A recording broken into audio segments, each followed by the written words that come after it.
Nako, sinaladuhan ni Senator Zubiri, itong si Senator Dante Marcoleta, no? Alam nyo dito maging mahinahon na lang tayo muna ngayon. Dahil humupa na po ang tensyon sa Senado. Dahil marami nagtataka na ang pa-plastic daw. Alam mo talaga, kahit saan tayo makarating, plastikan lang talaga ang buhay. No? Hindi naman lahat, bisa niya, ultimong kamag-anak mo, nagkakaplastikan kayo di ba?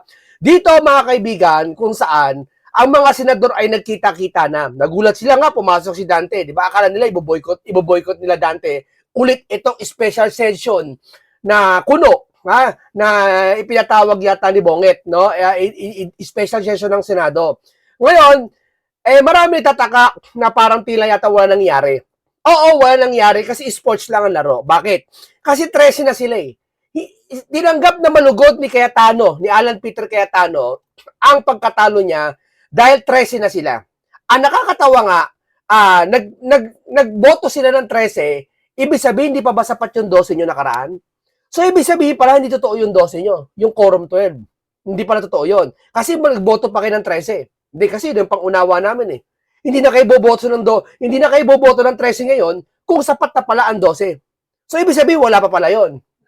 Di ba? Yan ang sinasabi Alan Cayetano. Kami, magpapakumbaba kami, sabi ni Senator Marcoleta, kung may 13 na kayo, kasi yan, nasa batas yan.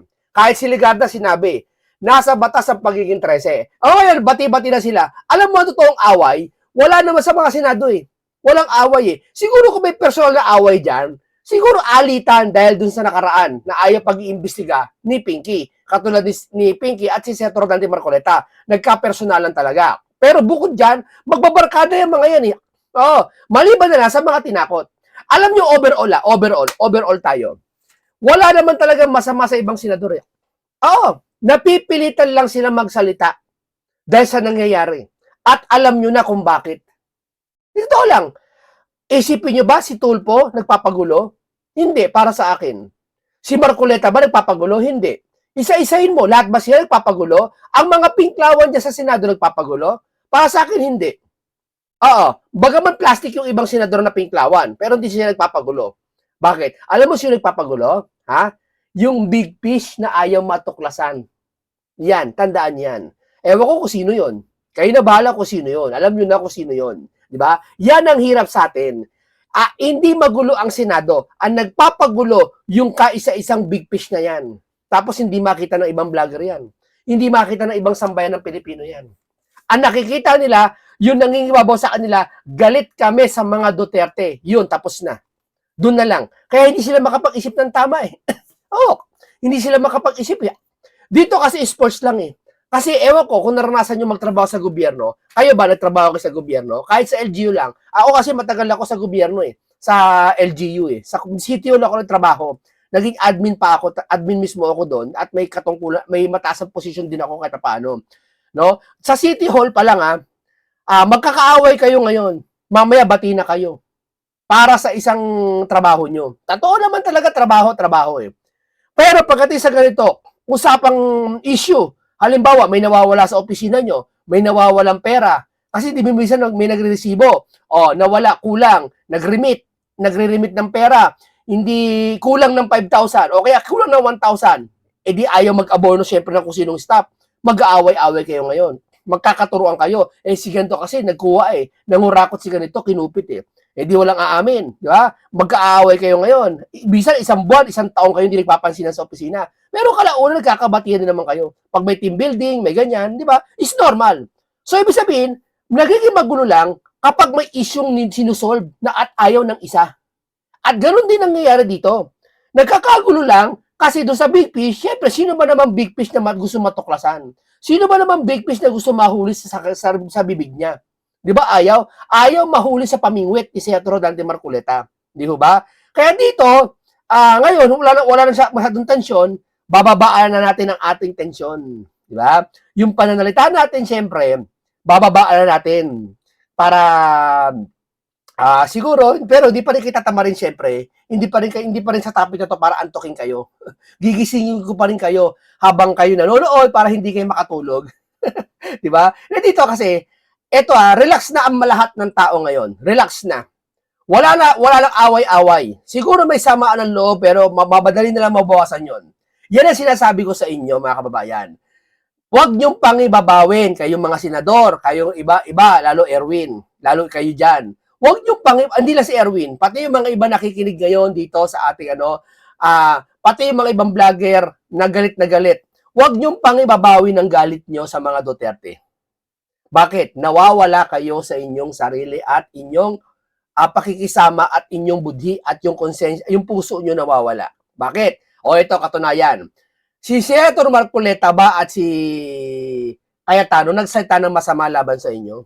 Hindi. Puro constitution ang sinasabi. Puro batas ang sinasabi. Naghamon ba si Cayetano ng masama sa inyo, sa si Marcoleta? Hindi. Gusto lang nila matuklasan ng flood control issue. Pero anong ginawa ng Erich? Di ba? Kukwelyuhan, bibitbitin. Although nag-sorry siya, granted. Pero nasabi na niya, tatatak na yun. Ewan ko lang kung mag-sorry siya. Kasi si Tulfo, nilapitan na siya ni Rapi. Tapos sumaludo sa kanya si Subiri. Si Subiri naman talaga, friend niya yan Friend ni Marcoleta, iba niya, si Lito Lapid, friend niya yan. Nadadamay lang sa nangyayari. Kaya nga nangyari kasi, marami nilagayat kay Joel. Okay, sige. Mula ngayon, patawaran natin si Joel. Diba? Kasi alam naman natin, mahirap talaga makulong. Pero sana sa susunod, alam nyo na, tandaan nyo na kung sino-sino yung talagang ipaglalaban ng bansang Pilipinas at sa mga nagsasabi lang mahal nila ang Pilipino pero hindi natin makita sa kanila. Alam nyo na kung sino-sino yung mga yan. At isa na si Senator Marcoleta sa pinaglalaban ang kapakanan ng sambayan ng Pilipino dahil yung mismo ang nilalabanan niya, yung kung saan tayo ay nakuhanan ng malaking pera. Sabi ko nga hindi dito sabi ko nga, di ba, hindi dito pinag-uusapan ng 18 Marines. Hindi yon. Sige, kasi hindi naman kayo naniniwala dyan Ba't naman namin babanggitin sa inyo yung bagay na hindi kayo naniniwala? Hindi naman kayo naniniwala sa 18 Marines. O sige, asakyan natin. Wag na yon, kalimutan na, bati-bati na senador, wala nang 18 Marines. Sige, kalimutan natin yan. Pero ba, ang investigasyon, mga senador, papayag ba kayo? Kalimutan na yung kagulo sa Senado, barilan, putukan, agawan sa pwesto, murahan, bitbitang kwelyo, hamunan, sisihan, pwestuhan, sige, kalimutan na lahat, magpatawad, restart tayo. Pero, payag ba kayo? Kalilimutan nyo na lang yung nangyari sa flood control issue? Payag ba kayo? Hindi ba kayo, bilang isang sabi nyo, trabaho, alika magtrabaho tayo, sabi ni Joel at iba pa. Hindi ba sa pag-BBRC, bahagi ng trabaho nyo pag-iimbestiga? Papayag ba kayo na hindi tayo mag-iimbestiga sa flood control? Tanungin ko kayo mga senador, papayag ba kayo? Ganun-ganun na lang yon. Di ba? Sinabi, tapos na daw, sabi ni Erwin, tapos na daw sabi, tinapos na ni Pinky. Talaga, kung tinapos mo na, asan yung perang pinaglalaban nyo dati na restitution? Nasoli na ba? Kung gano'n, ba't nyo pinaglaban ng umpisa ang restitution na magsoli ng pera? Kung pala ngayon, ayaw nyo pasoli ng pera. Para saan pa yung pinaglaban nyo ng una? Di ba? Diyan nyo makikita, mga kaibigan. Diyan nyo makikita talaga na kung sincere ang isang investigasyon, dapat consistent ka. Ngayon, bukas, yung sa umpisa, magpakailanman, iisa ang inyong stand. Katulad ni Senator Marcoleta, hanggang ngayon, hindi natin tinag. At siya ang kaisa-isa ngayon lumalaban sa korupsyon. Siya na lang, may iba ba iba? Di ba? Wala na iba. Di ba? Kaya nga maraming hanga sa kanya. O ito, pero tignan natin tong video to. Tignan natin tong nangyari sa tagpo na to kung saan. Ito siya sabi ko sa inyo na, siguro, di ba, nag-heart to heart talk si Joel sa si Cayetano, di ba, nakaraan. Malamang sa malamang, buo ng loob ni Villanueva na lumipat at alam ni Cayetano to. At sa tingin ko, pumayag din sila na lumipat si Joel for purpose na hindi siya makulong. Pumayag na rin sila Cayetano. Pero, ang nakakasama ang loob, syempre, ang may katawan na si Villanueva, hindi mapigilan na hindi lumipat. Siguro dalawa lang talaga, takot siya makulong, o talagang hindi na makasipa sa trabaho lang. Hindi kami naniniwala na trabaho lang gusto ni Joel Villanueva. Lahat naman tayo gusto trabaho Di ba? Pero huwag mo idadahilan trabaho kaya ka lumipat. Di ba? Alam namin kung ba't ka lumipat, sir. Kahit di mo na sabihin sa amin. Di ba? Kaya huwag mo sabihin sa amin, work na kaya ka lumipat. Di ba? Napaplastic ang kami dyan. O ngayon, tapos na lahat yan. Sige, okay. Kalmado na lahat. Okay, tuloy na lahat ng trabaho, lahat ng bills, lahat ng mga resolution, sige, pasa na. Pero, sana man lang, huwag niyong kalilimutan ang flood control issue. Lalo ang vice chairman ngayon, si Pinky. Siya. Chairman niya siya, hindi niya nag-imbestiga dapat gawin niyo ngayon na mag-imbestiga kayo. O sige, pagbibigyan namin. Okay, restart na, bago na lahat. Okay, tamas na, patawaran na. Pati sa taas, patawaran na. Pati yung si lahat, patawaran na. Back to zero tayo. Yan ba nagagawa ng ibang vlogger magpatawad? Hindi. Galit na galit sila sa mga Duterte. Sa galit nila, wala silang makitang tama. Bagay na imposible. Kahit gaano kasama ang tao, tandaan nyo, may nagagawang kabutihan yan. Tandaan nyo. Sila, wala silang makitang kabutihan. Tanungin mo, ang mga Duterte ba may nagawang kabutihan? Sasabihin niya sa inyo, wala. Yan ang kahayagan. Yan sagot nila, yan ang kahayagan na sila ay wala sa katwiran. Dahil lahat ng tao po, masama man o hindi, may karapatan at may nagagawang kabutihan. Di ba? Ito, tingnan natin to.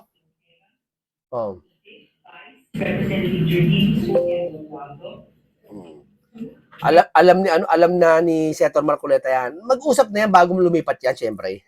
Siguro, humingi ng panguman. Hindi natin alam kung ano sinabi sakto niya, no? Pero base sa nakikita ko body language, humingi ng pasensya siguro si Joel kay Marcoleta. Diba? Pero alam na ni Marcoleta yung granted. Kasi dito, sports lang ang laban dito. Ang hindi sports, tandaan nyo dito mag-away-away ang mga senador, okay lang, sports lang, trabaho lang, gampanin lang, may kanya-kanya tayong opinion, may kanya-kanya tayong saoloobin.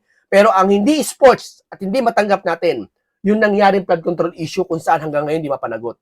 Dahil sa walang kawalan ng investigasyon, kakulangan sa malawakang investigasyon. Yan po talaga ang pinaka inaasam-asam ni Senator Dante Marcoleta. Bagay na hindi maintindihan ng karamihan dyan sa Senado.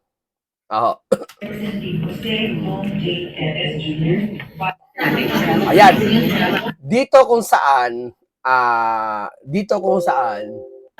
makikita nyo talaga, at sinaluduhan pa yan Sinaluduhan niya, hahanapin ko, teka lang hahanapin ko yung, hahanapin ko yung sinaluduhan si Marcoleta ni Zubiri para makita nyo.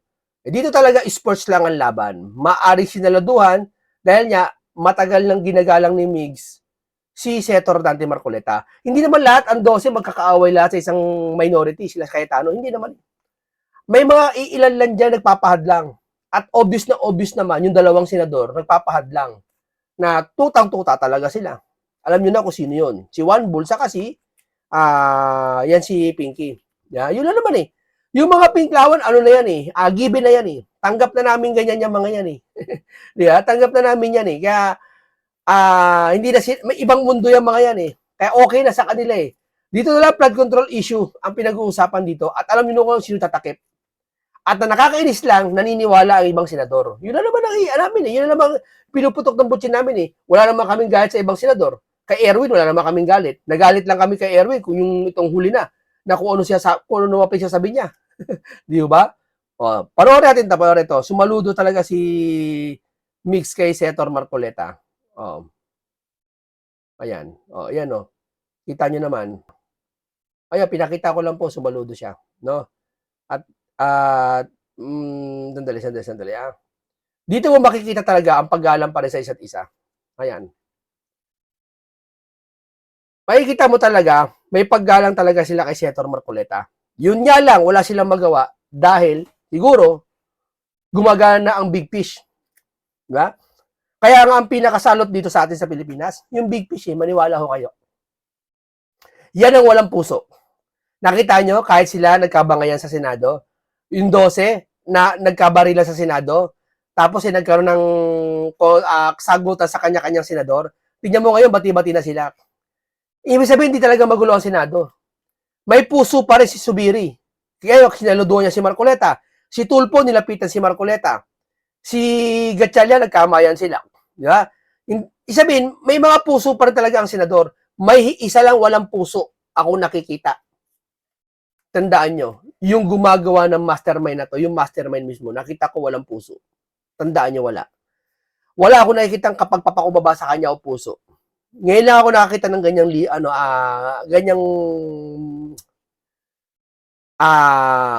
talagang walang puso talaga. Alam nyo naman Pasok na yan.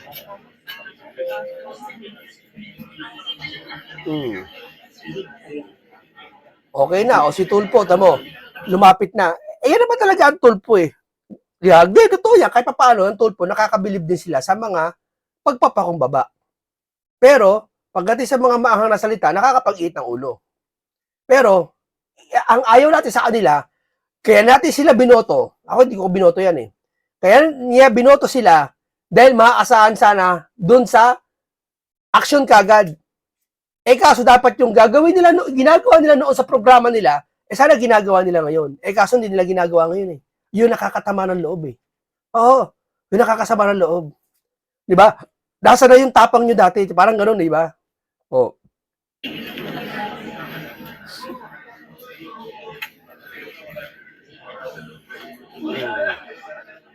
Oh, okay naman si Rapi Tulfo, nagpapakumbaba naman yan eh. Okay naman yan. Okay naman mga Tulfo.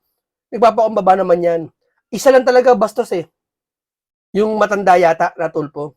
Natawag kay Senator Marcolita, dinuguan. Di ba? Antindi, di ba?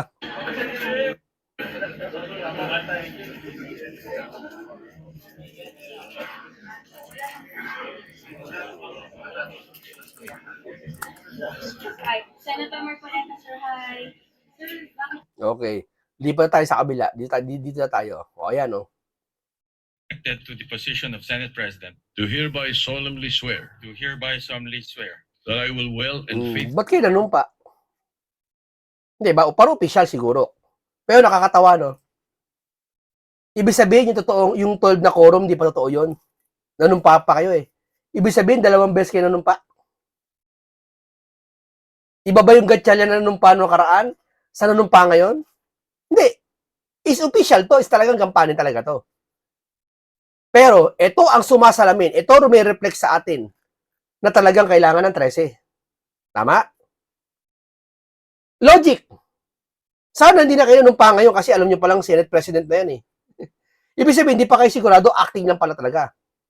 discharge that I will well and faithfully discharge to the best of my ability to the best of my ability the duties of my present the position duties of my present position. O, tigil na yan. Ito muna tayo kay Erwin. Panoorin natin si Erwin. Panoorin natin. feel that we have a Senate President na? Well, relieved and happy kasi magagawa na namin yung trabaho namin. Magagawa na yung trabaho namin. Alam mo, napaplastikan ako sa nagsasabi. Maski kay Aimee, kay Bongo, kay Villar, sa lahat. Nagsasabi, gagawin namin trabaho namin. Alam namin kaya kayo senador dyan, walang iba talaga magkatrabaho kayo. Hindi mo na kailangan sabihin na parang ganito. Nasa restaurant kayo. Sasabihin mo ba, alika kain tayo. Tama? Ano ba, nasa hospital kayo. Kaya ka nga pumunta doon, sasabihin mo, alika pagamot tayo. Tama? Nasa CR ka. Sasabihin mo ba, alika, ano tayo, ihi tayo. Sasabihin mo ba sa sarili mo? Ganon? Hindi na. Automatic, nagtatrabaho ka kasi senador ka. Minsan, hinihingi ng pagkakataon na hindi makapagtrabaho, tulad na nangyari niyang putukan, yung threat ko no, banta ko no, at yung siya sabi na palitan liderato dahil sa pagkatakip sa mga flood control, yun, maiintindihan mo, hindi kayo makakapagtrabaho muna. Pero lahat naman talaga tatrabaho, wala namang hindi eh. Si Bato, alam, maiintindihan nyo, i-justify nyo. Sinong nasisiraan ng bait magsasabi, Bato, magtrabaho ka na, sayang pinapasahod sa'yo. Alam nyo nagtatago at alam nyo uhuli ng ibang lahi. At alam nyo, mali yun. Logically, mali yung ibang lahi uhulihin. Sino ba kapag sasabi sa inyo, nasa katinaw ng pag-iisip, na sasabihin, Bato, pumasok ka na. Di ho ba? Minsan, ibang ibabaw sa inyo ang katwiran, wag galit. Tandaan niya. Tip ko lang sa inyo, kung gusto nyo tumalino kayo ng times 3, sa inyong sarili, dating sa inyong sarili, times 3 tumalino kayo, alisin nyo ang galit sa puso nyo. Oo. Magsalita kayo ng katwiran. Ito, panoorin pa natin. Kawawa eh. Kawawa yung taong bayan. Kawawa. Kawawa daw taong bayan. Sir, excuse me sir, matagal na kawawa ang taong bayan, doon pa lang sa nakuwang pera, 1 trilyon. Kawawa po sila sir. Opo. Imbis na sana yung nakuha na yung big fish, at baka sakali, at malaki ang tsansa, makuha yung pera, maibalik. Mapagawa sa mga parting na lugar kung saan binabaha. Yun, hindi kawawa ang tao. Pero sa hindi niya pagkilos ni Pinky, dun kawawa ang taong bayan. Dahil hindi mapanagot, hindi mapagsoli ang pera. Amy from the Cayetano vlog. How do you think, ano mangyayari ngayon? Hindi ko alam. May problema na nila yun. I mean, pinapasweldoan sila ng tao. Tamo, pinapasweldoan silang tao. Yung mga ganyan salita, sir, pang-publicity lang yan eh. Itigil mo yan, sir. Tigil mo yung mga ganyan salita, sir. Parang hinihikayat mo yung taong bayan na, oo nga, no, pinapasahuran siya, no. Hindi mo na kailangan sabihin yan, sir. Alam ng taong bayan yan, sir. Kailangan niya pa talagang sabihin yun, di ba? Nakakapag-iit ng ulo siya, sabi niya. Yeah. Alam na yun. Iba layunin eh. Makikita mo eh. Alam mo sa tono ng pananalita nila, iba layunin nila eh. Iba. Di ba? Sa totoong talaga may layunin eh. Ayaw din ang pumasok. So, Pinapasahod ang taong bayan. Eh, yung mga nag-iimbestiga sa Blue Ribbon, pinapasahod din naman taong bayan yan, nag-iimbestiga ba? Yung mga congressman na pinangalanan na hindi mapatawag, pinapasahuran din namin sila. Hindi ba sayang yon? Biruin mo, harap-harap pa, kinuha pera, pinapasahuran namin sila hanggang ngayon. Sir, wala ba kayong gagawin doon? kaya naman, being paid, tapos hindi ka magtatrabaho. No word from them, sir, before the special session. Ay, Mm-mm. mag-boycott na naman. Pero, bahala sila, mag-boycott. 13 kami, so we can go on and on. Sir, what does this say about them po? Kasi mismo Pangulo na po yung nagtatawag ng special session and yet they skip the special session so far. Wala, nagpapakita lang siguro, nagpaprotesta sila, what have you, di ba? Pero hindi mo pwedeng protesta because ang nakasalalay dito yung mga batas, pending laws, yung mga bills. Akala ko ba 13 pwede na? Ba't ngayon eh, hindi pwede protesta-protesta? Isa-sacrifice mo yun dahil may pinaglalaban ka na, hindi mo na maintindihan, hindi naman talaga pinaglalaban na prinsipyo. Hindi kalukuhan yung pinaglalaban siguro. O tamo, kalokohan to yung pinaglalaban. Hindi naman daw prinsipyo yung pinaglalaban, o kaya kalokohan yung pinaglalaban. Ang pinaglalaban nila, sir, alam mo kung bakit o ano yun. Ha? Yung flood control ni Senator Marcoleta. Ha? Na nagpalit ng liderato, okay, granted, si Cayetano gusto maging Senate President. At kaya sila, Senator Marcoleta gusto maging Senate President para mahawakan ng Blue Ribbon Committee at maimbestigahan. Tapos sasabihin mo, kalokohan lang. Yan ang hindi maganda sa'yo, sir eh. Nakita nyo, nakuha nyo? Ibig nyo pala sabihin, wala namang kayo sasabi, pero kalokohan ng flood control issue. Tama? Kasi pinaglalaban ng nila Marcoleta, flood control issue eh. Na matuklasan ng sino big fish eh. Di ba? Kayo, papayag kayo, hindi nyo matuklasan, sir? Ngayon lang ako nakakita, 1 trilyon na nawala sa kaban ng bayan, pero relax lang kayo. Ang alam ko, sa isang bangko o hindi man bangko, sa isang private business o private sector, private building, na nakawan ng mga 200 plus million plus mga alahas. Kasi sa kapitbahay ko, dito sa kapitbahay ko, matagal na yon, na nakawan sila ng worth, alahas, worth 500 million. At nanakawan sila ng cash ng 300, hindi 500 million, sorry, hindi 500 million, 500,000 worth 500,000 na alahas. At cash money, 300,000. Cash money, 300,000. Alerto lahat eh, pati kapitbahay eh. Bago makamove on eh, taon ang binilang eh. Uy, mag-ingat kayo ha. Yung kapitbahay ko na walang CCTV, napabili lahat eh. Oo, napabili lahat eh. Bakit? Alerto sila doon sa nanakawan na alahas lang ha. Maliit na pera lang yun. Ha? What if pa kaya kaban ng bayan kung saan pera lahat na nakikinabang? At pera na kung saan sinasabi mo, Sir Erich, pera ng pera na pinapasahod sa inyo kaya gusto nyo magtrabaho. The same na iisa nagpapasahod sa atin.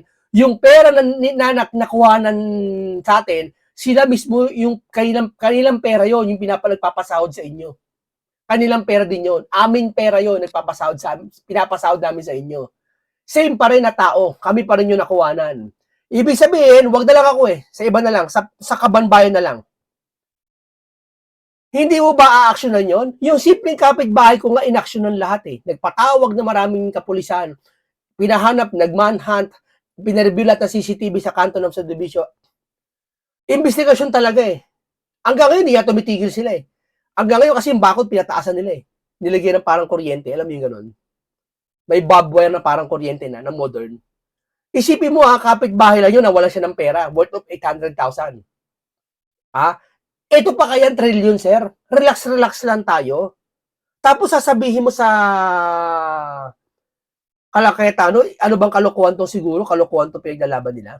Napakasakit, sir. Sa totoong lumalaban, napakasakit po yan sinasabi nyo. Ayaw lang nila na may bagong majority, hindi nila matanggap. Hindi, sir, hindi matanggap. Tanggap nila actually. Ang hindi namin matanggap kasama kami dun sa flood control issue, hindi nag-iimbestiga. Yun lang po yun, wala nang iba. Wala po masamang tinapay ka ipinakita, sir. Wala naman talaga Okay ka, tinitira mo lahat. Dalawa lang pala. Yung dati pagtira-tira mo sa radyo, ngayon hindi mo na ginagawa. Ginawa mo lang, yung sa kasamahan mo, kukwelyuhan mo, di ba? Yun lang. bibit-bitin mo, mali pa. Maling target pa. Bili mo, dami-dami mo sasabi ang kukwelyuhan, yung kakampi mo pa dapat, nakatuwa mo dapat sa pag-iimbestiga sa investigasyon sa flood control, bibit-bitin mo. Sana sinabi mo na lang yan sa Big Fish. Kukwelyuhan mo. Sa bagay, hindi mo kaya sabihin yun siguro. Ewan ko, kasi baka natatakot ka. Ibig sabihin, hindi ka totoong matapang. Sa salita lang. Tama? Sir, why do you think di po tumalon yung dalawa pang additional? And would you welcome them later on? Well, we'll see. Kasi kinakausap mo ongoing yung dialogue, yung friends. So possible madagdagan, sir? Kung may tatanong. Possibility. Possibility. Or did you know na darating po si Senator Joel prior to the special session? Si Senator JB, ang kagabi sabi niya gano'ng kakausapin niya. So it was last night yata, Senator Joel made a decision. Last night lang. Parang, kasi kinausapan niya siya, nag-heart-to-heart talk yata sila ni Senator Alan. So last night. Would you know, sir, if may in-offer kay Senator Joel para mag-jump? Ano man? Ano yung offer namin? Siguro committee. I don't know kung anong committee yun. Pero other than that, kung other matters, I mean legal, wala nang kaming capability, wala kaming ano. Dapat ang kausapin si Ombudsman, di ba? Pero wala naman dito si Ombudsman. Sir, so anong assurance nyo na lang sa public ngayon na meron ng Senate President? We will work. That's our commitment. Magtatrabaho po. Marami tayong mga pending na bill. Marami na trabaho. Trabaho nyo rin yung Blue Ribbon. Trabaho din kasi yun, sir, eh. Pinakamakapangyarihang committee yan, sir, Blue Ribbon. Trabaho nyo din. O sabagay, hindi ka na chairman. Ang vice chairman si Lacson. Ang chairman si Kiko. Okay, granted. Except, okay, respeto. Magtatrabaho kaya sila dyan? Para dyan, sir? Dapat sa kasama mo, sinasabi mo rin yan. At sana tamaan din yung kasamahan mo sa sinasabi mo ngayon na trabaho. Dahil bahagi ng trabaho yung Blue Ribbon. Imagine, totoo ang flood control issue, sir. Hindi to imagination. Hindi to gawa ng DDS, sir. Pinasimulan ito ni Marcos na kung saan sa isang zona niya nakaraang taon, sinabi niya. Tama? Dapat kumilos tayo. Na nakabinbin lang. Tapos mamaya-maya yung CA convene para doon sa 5 kawawang mga koronel para mag-general. Inabutan na halos. Huwag mo lalagyan ng kawawa, sir. Hindi sila kawawa, sir. Yan ang hirap sa inyo eh. Huwag mo lalagyan ng, huwag ka magsa-side comment ng kawawa sila. Sa'yo lang yun siguro kawawa. Retirement. Tapos yung 2 Filipino basketball players. Phil-Am. Tapos yun, yung mga bills dito na kailangan ipasa na. Actually, isa pa nga kay Senator Loren ito. Siya yung author. Thank you, Senator. Sir, your comment lang na nag-elect na po ng bagong Senate President, sir. Majority rules, yan naman po. This is a collegial body. Tapos na po. So, let's move on with the new leadership, with the new majority. Nasa batas naman talaga yan eh. Patamok, tanggap nila kasi 13 na eh. Yung nakaraan 12, tatanggapin mo ba? Di ba? O ngayon, sa mga nagsasabi noon, sa mga matatalino dyan, nagkatalitalinuhan ko no, sa mga nagsasabi, okay na yung 12 quorum. Ba't yung pinaglalaban niya yung 13? Ano yan? 2? 12 saka 13 pwede? Ba't kayo naghalal ngayon ng panibagong Senate, ng nanumpas ng Senate President? Kasi 13 na. This is democracy. Gano'n naman talaga. So, ako naman, kilala niyo po ako. Gusto ko lang po magtrabaho. In fact, during my first term as senator, wala po akong absent sa Senado. Okay, maraming salamat sa iyo, Senator Bongo, at kay Senator Dani Barcoleta, at kay Senator Alan Peter Cayetano, na talagang tinanggap niya ang malugod na, kasi 13 na eh. Maraming salamat. Ang dito lang po, punong-puno ng karunungan, komentaryong punong-puno ng karunungan, at ito ay talakayan na punong-puno ng makabuluhang talakayan.